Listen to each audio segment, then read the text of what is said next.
New normal atau tatanan kehidupan baru akan mulai diterapkan. Desa adat sebagai garda terdepan selama ini yang ikut terlibat dalam memutus penyebaran COVID-19 juga mempersiapkan beberapa hal untuk menyambut new normal. Penerapan new normal atau tatanan kehidupan baru untuk berdamai dengan COVID-19 akan mulai diterapkan pada 9 Juli mendatang. Tentu dalam hal ini, Desa Adat sebagai garda terdepan selama ini yang ikut terlibat dalam memutus penyebaran COVID-19 juga mempersiapkan beberapa hal untuk menyambut new normal.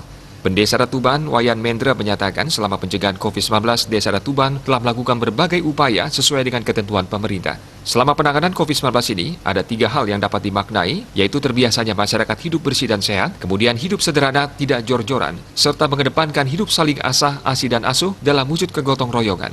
Desa Adat Tuban juga telah menetapkan Pararam Desa Adat nomor 1 tahun 2020 tentang pencegahan Gering Agung yang dalam hal ini COVID-19.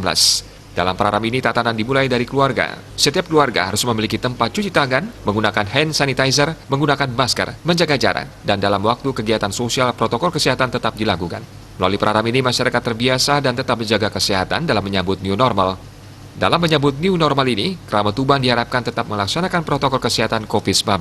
Untuk Krama Tuban, jadi dari pemaparan kami, penyampaian kami tadi, jadi kami harapkan kepada seluruh Krama Tuban, semeton Bali ataupun juga di Indonesia, ada khusus umumnya, Krama Tuban kami wajibkan untuk melaksanakan seluruh protokol COVID yang ada sesuai dengan Pararam ya.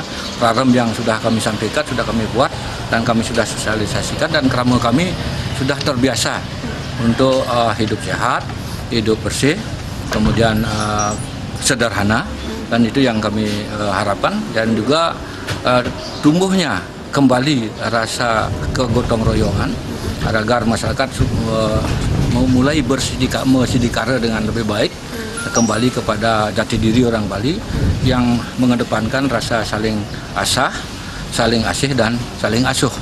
Sampai dengan saat ini, Satgas Gotong Royong Pencegahan COVID-19 di Desa Adat Tuban masih berjalan baik. Agung Ria dan Andika.